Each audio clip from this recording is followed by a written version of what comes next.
Dia! Seja bem-vindo ou bem-vinda a mais uma live sobre gestão, liderança, marketing, vendas, desenvolvimento de pessoas, porque aqui a gente aprende, né? Aprende a, organizar aí nossos processos, enfim, e hoje a pauta tema é finque bandeira e cobre de 10 a 30% a mais nos seus produtos, nos seus serviços. Isso é possível? Fixando o tema pra gente começar. Fica aqui 10, 20 minutinhos comigo, às vezes eu me empolgo, fico uns 15, né? Às vezes eu extrapolo, fico uns 10, uns 20.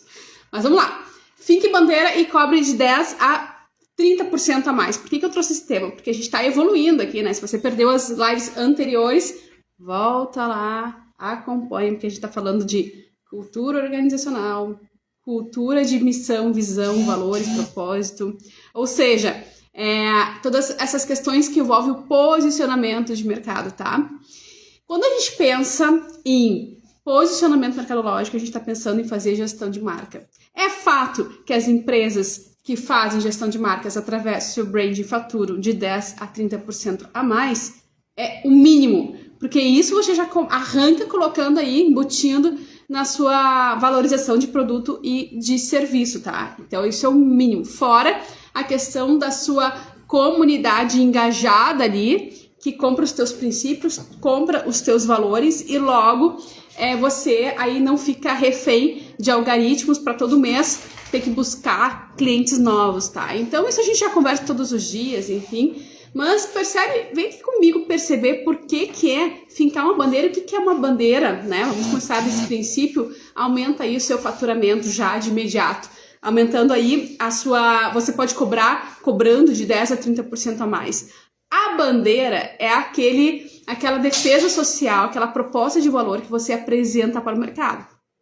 Então, a bandeira, quando nós pensamos em bandeira, a gente pensa em juntar missão, visão, valores. Eu já vou te dar alguns exemplos da minha empresa, de exemplos de grandes marcas, por que elas se tornaram grandes marcas usando essa estratégia e por que você tem que aplicar aí, porque é para todos, independente do seu tamanho, do seu segmento. Fato é, quando você faz uma defesa social, ou seja, quando você vende valores e princípios, a tua comunidade, ela se conecta contigo emocionalmente, porque a gente fala todos os dias aqui, bom dia, que conexão emocional vende e vende mais, tá? Então essa comunidade, ela vai se conectando com a tua marca e você pode sim cobrar de 10 a 30% a mais no mínimo, se você tem uma proposta de valor, se você vende princípios e valores de uma forma clara.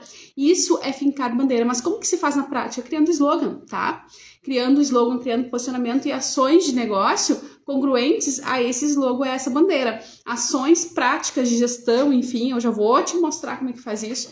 E comunicando através do marketing, porque aí a gente pode pensar assim, tá, mas Aline, por que tu fala em marketing, vendas e gestão, desenvolvimento de pessoas? Porque tá tudo junto e misturado. Hoje a gente vive numa era de eu empresa, então a gente precisa de desenvolvimento de liderança, a gente precisa de energia, a gente precisa, quando vai para as marcas, nós precisamos de processo, precisamos de gestão, porque se a gente não tem isso, a gente não consegue explodir no digital aquilo que nós já fazemos com maestria, e aí não adianta milagre que sustente. Então a base de uma boa gestão, uma base de um bom processo, é de fato eu organizar também esse meu brand, que é o que me norteia em termos de negócios, em termos de administração, em termos de estradas, destinos que eu quero perseguir, processos que eu tenho que galgar junto com os meus times. Mas essa questão da bandeira, né, eu sintetizar missão, visão, valores e a minha proposta social e comunicar isso, eu estou defendendo uma causa.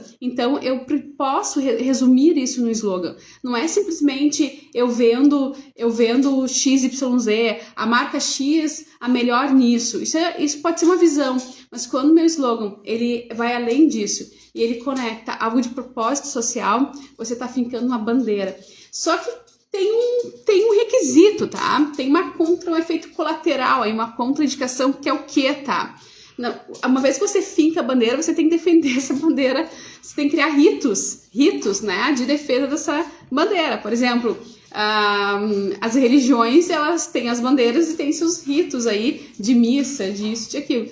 Porque se você não tem rito, você não tem ali os ganchos que faz essa conexão viralizar, que faz essa ideologia viralizar. Logo, você tem que ter os ritos e você tem que ter as pessoas, as comunidades, né? Então, essas comunidades, elas se retroalimentam naturalmente a partir do pressuposto que você tem uma bandeira. Então, você já vende mais por causa dessa comunidade que vai aumentando, dessas pessoas que vão indicando, a própria comunidade passa a ser evangelizadora da sua marca, além já do ponto de partida que é aumentar aí o seu nível de valor de produto e serviço, porque afinal de contas você tem pessoas que têm uma identidade contigo e que têm credibilidade contigo, e credibilidade não tem preço.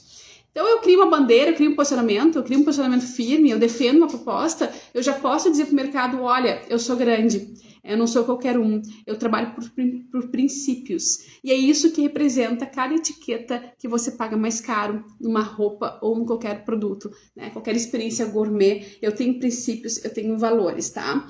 Quando você assume essa postura, você já de imediato pode começar a cobrar de 10% a 30%. O que acontece? Geralmente as empresas têm medo, né? Eu sei dos meus princípios, eu sei dos meus valores, eu sei da minha entrega, mas eu tenho medo de perder cliente, então eu vou cobrar menos, né? Vou cobrar aqui o menos, e para não perder a clientela que eu tenho, enfim. E aos poucos eu vou fazendo a transição, e a transição ela nunca acontece. Então esse é um problema às vezes que a gente tem nesse sentido, né? Então a gente tem que ter coragem mesmo e cobrar o que a gente vale, cobrar o nosso valor, se posicionar com firmeza no mercado, né? Deixar de fazer promoções, mas sim buscar fazer campanhas de valor, tá? E aí essa tá a diferença, tá o pulo do gato entre você aí se tornar uma liderança no mercado e já fazer acontecer. E aí, em vez do medo, no lugar do medo, você ressignifica e coloque desafios de buscar essa comunidade, buscar aumentar essa comunidade. O que, diga-se de passagem, é muito fácil hoje com essa questão de todas as ferramentas digitais que a gente tem. Vê se você concorda comigo. O que você ganha? Fidelização, engajamento, aumento do valor percebido, atração de nichos qualificados, porque uma vez que você tem uma bandeira, você está conversando com nichos específicos. Você ganha aí uma expansão orgânica e natural de autoridade, que é muito bom, né? Você tem aí monetização através de produtos e serviços para essa comunidade, né? Então aqui vem também vem a importância daqui a pouco de você ter uma rotina de vídeos, né? Podcasts, enfim, para fazer valer esses ritos, tá?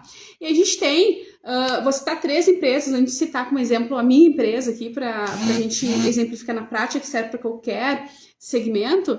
A gente tem as grandes empresas, né? Então, por exemplo, Patagônia, Tesla, Apple, umas mundiais aqui que todos nós conhecemos, que um dia foi pequena e que hoje é o que é graças a esses princípios, tá?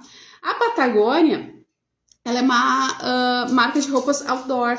Então, ela tem um faturamento bilionário apoiando a sustentabilidade. Então, percebe valor, sustentabilidade, né? Visão realmente de atingir a massa, né? Uma missão clara de propósito, trabalhar com moda sustentável. Já a Tesla, outro exemplo, a Tesla, energia limpa e inovação, são valores, são princípios da marca, tá? Que fazem com que depois aí você acabe trazendo para o seu business, para o seu negócio, no formato de uma proposta de valor e de um diferencial competitivo. É claro que atrás desses valores você vende os produtos e os serviços, mas dentro dos produtos e dos serviços tem que estar embutido sim o seu posicionamento, o seu valor. Se você bota esses valores dentro do seu produto e do seu serviço, você pode cobrar de 10% a 30% a mais. Eu te digo que não só pode, como deve, porque os seus clientes querem e pagam, tá?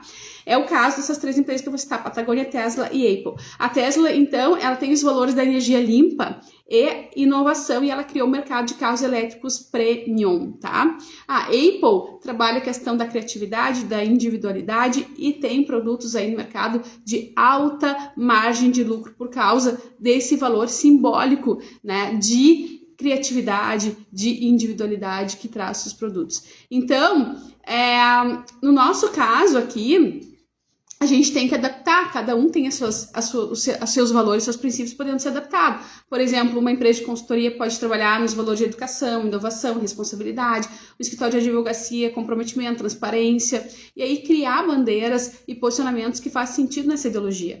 Como que eu junto tudo isso no slogan e como é que eu aplico na prática, tá?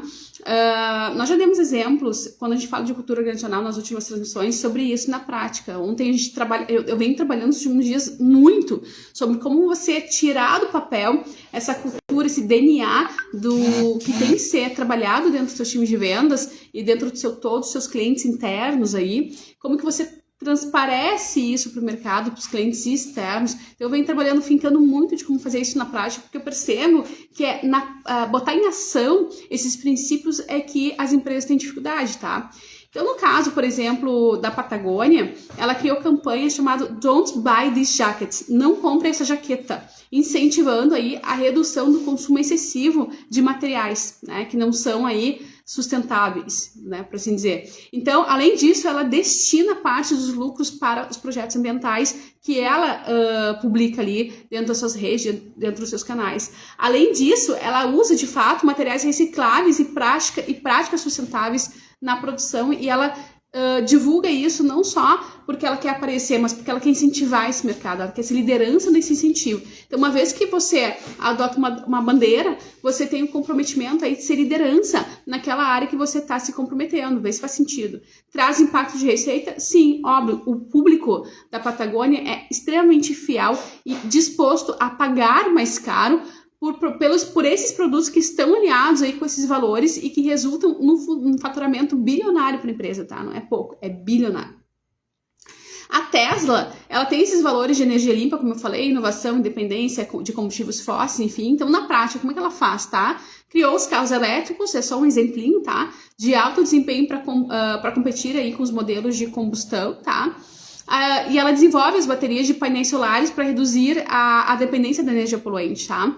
E ela se posiciona aí como sendo uma empresa de revolução para sustentar aquele valor de inovação, tá? E aí ela torna os seus clientes embaixadores dessa mudança. Então ela finca a bandeira, tem os seus ritos aí de trabalho, de relacionamento com seus clientes e torna esses clientes embaixadores, tá? Em termos de receita, atrai investidores a rodo, tá? Gera aí um hype, como a gente chama, né? E cria um mercado disposto aí a pagar prêmios por inovação, por status, né? E aí, quando uma empresa que tem esse status de inovação muito forte, ela atrai muitos investidores. Só aí já paga todo o processo, né? A Apple,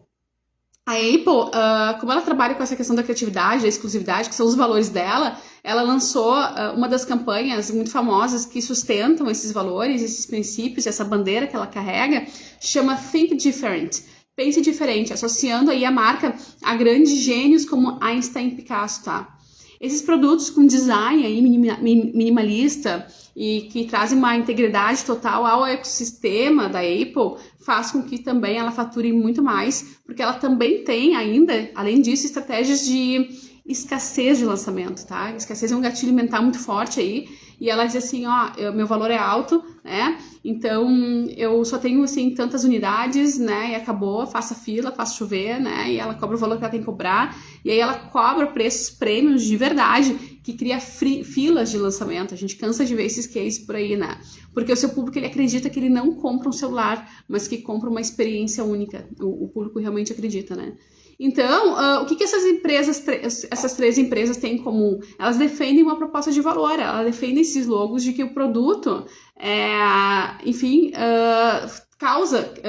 carrega algo que tem a ver com sonhos, algo que tem a ver com o desenvolvimento da humanidade, da sociedade. E empresas que têm esse olhar de desenvolvimento social, elas já estão no nível acima naturalmente, então elas podem cobrar naturalmente mais. O que a gente quer? A gente quer mostrar de fato que a gente chega nesse nível de evolução. Então pensa que uma empresa que ela tem uma gestão que vai além do óbvio, além da produção, do atendimento de excelência, além do mínimo que é a qualidade de entrega. Então, assim, uma empresa que ela tem além do básico de gestão, mas ela já chega no nível de olhar para a gestão de marca, que é o branding, para a gestão de ideologias, para a gestão de impacto social. Quando ela chega nesse nível, ela já é muito grande.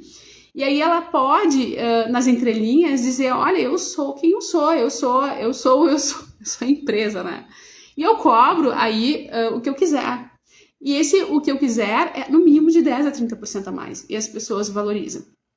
Então, se você adota essa postura, você já pode, com muita tranquilidade, vender 10% a 30% a mais. Só que, claro, tem que ter estratégia de como comunicar isso, né? Tem que ter estratégia de como comunicar isso você tem que, talvez, às vezes, se você tem medo, mas eu vou perder fatia, vou perder meus clientes, faça aí um processo de adaptação, um processo de transição, né? Então, procura uma ajuda especializada para fazer essa transição, mas o que eu quero dizer é o seguinte, não tem mistério, é fácil, você consegue, né? Basta estratégia, como tudo na vida, e organização, tá? E aí vocês conseguem criar essa conexão emocional, que é o que faz as marcas terem um diferencial competitivo e perdurarem mais tempo no mercado, tá? Então, na prática, é sobre isso. É sobre eu ter essa intenção sempre de servir a sociedade para que eu possa, de fato, ser diferente e cobrar diferente, tá? Empresas pequenas, Aline, mas eu sou muito pequenininha, tá? Como é que eu faço? Podem criar, sim, uma ideologia forte e gerar receita a partir dela. E como eu disse, além desses requisitos que eu falei, o que eu tenho que ter? Persistência e consistência estratégica, tá? Persistência e consistência. Já disse outras vezes e volto a dizer que no marketing a gente tem ou tempo ou dinheiro. Dependendo da nossa meta, a gente tem que botar injeção mais num ponto ou no outro. Mas o que define o sucesso no marketing é a periodicidade e a constância desse equilíbrio entre tempo e valor financeiro que eu invisto no meu marketing, tá? Então eu vou definir quanto que eu posso investir de tempo, quanto que eu posso investir financeiramente, e eu vou trabalhar com periodicidade e constância, pelo menos a curto e médio e longo prazo, sem desistir, sem esmorecer, porque de fato o marketing é o principal departamento das empresas, porque é ali onde o jogo começa no sentido de atração de cliente, e nenhuma empresa sobrevive sem cliente. Claro que ela se mantém com os outros departamentos, mas ela inicia ali, né, nesse processo de relacionamento com o mercado. Então, pequenas empresas aí, elas têm que ter clareza, têm que ter autenticidade, têm que ter relevância com o público, e tem que ter essa repetição, esse reforço contínuo sobre seus valores, seus princípios, tá? E aí você vai aos poucos criando essas comunidades, gerando conteúdo educacional, comunicando de forma direta os seus valores, seus princípios, pertencendo aí, ancorando cada vez mais essa identidade do qual o seu público se conecta contigo. Os gatilhos de conexão emocionais funcionam, não é balela, funcionam, né? Funcionam mesmo. A gente já fez muitas transmissões sobre isso, e a consistência e a frequência, como eu disse, tá? Vou dar só pra gente encerrar, tá? Os exemplos bem práticos. Eu sou uma arquiteta, tá? São exemplos reais, tá? Mas eu não vou citar nomes. Mas eu sou uma arquiteta, eu criei uma comunidade no Instagram ensinando sobre arquitetura acessível e sustentável. Hoje ela é referência e tem um negócio sólido. Outro exemplo que a gente já testemunhou aqui, tá? Construtora, uma construtora pequena consultora que usou o YouTube para explicar reformas e materiais. Criou uma comunidade e aumentou as vendas, tá? Outra empresa, fábrica de janelas, tá? Começou mostrando ali os bastidores da fabricação, respondendo dúvidas e explicando como as diferenças, né, entre os materiais, né? E aí, a partir disso, essa comunidade começou a fechar cada vez mais contratos. Então, essas empresas ganham dinheiro, além de valorizar o seu passe, como eu disse, de 10% a 30%, elas ganham dinheiro extra, tá? Além de ela ter cliente fixo, comunidade fixa, engajada, a própria comunidade vai indicando, ou seja, é uma comunidade que não para de crescer, ela ainda consegue fazer cross-sell e upsell dentro do grupo da comunidade, ou seja, ela consegue vender outros serviços no modelo de quase sendo uma startup de conhecimento, tá? Ou seja, escalonar receita através não dos seus produtos, não dos seus serviços, mas também do seu conhecimento, da sua experiência com serviços premium, produtos digitais diversos, como cursos, mentorias, treinamentos, parcerias, patrocínios, venda facilitada, monetização dos canais. Então, isso tudo é brinde de muita receita que daqui a pouco pode se tornar aí o seu principal produto, tá? O seu principal carro-chefe de trabalho. Então não é fácil, mas é totalmente possível, e eu diria que é necessário para qualquer persona que quer empreender, quer se tornar líder. A gente abre um negócio querendo que esse negócio cresça. E o que eu quero te trazer aqui é que esse crescimento, esse nível, esse estágio de maturação de uma empresa, ela faz parte de qualquer empresa que quer crescer, que quer estar no mercado daqui a 10 anos. Então, é uma fase já de eu, empresa, me ver muito gigante nos meus processos. Então, considere isso, coloque na sua estratégia, nem que seja a longo prazo, para você já ir maturando essas sementinhas e mensurando o impacto financeiro, se empolgando com isso, sabendo que é possível, não é difícil. Comece aí do jeito que você pode, mas já olhando para esse tipo de estratégia, tá? Dito tudo isso, te desejo um excepcional dia. Estamos aqui para te ajudar no que você precisar. A gente tem palestras, a gente tem uma série de coisas aí que você pode, outras lives. Se você precisar de outros materiais que a gente tem disponíveis sobre isso, só dizer assim, me chama no privado ali, eu quero que eu te mando palestras, e-books, né? Coisas que realmente fazem a diferença, tá? Então, pra gente encerrar mesmo, né, que eu prometi aqui no início da transmissão, qual é o slogan do meu negócio, da WH Comunicação? Gerar crescimento sustentável para novos clientes por meio de estratégias de marketing orientadas a resultados. Então, ontem eu falei da nossa missão, visão, valores, e agora a gente sintetiza nessa frase de impacto, que você também, eu quero que você se inspire a você criar a sua frase de impacto e aí liderar o mercado com práticas reais a respeito de como que você organiza isso aí, tá? Te desejo um excepcional dia. Amanhã a gente volta com mais 8h38, mais um bate-papo, uma conversa sobre desenvolvimento de lideranças em gestão, marketing e vendas. Até mais.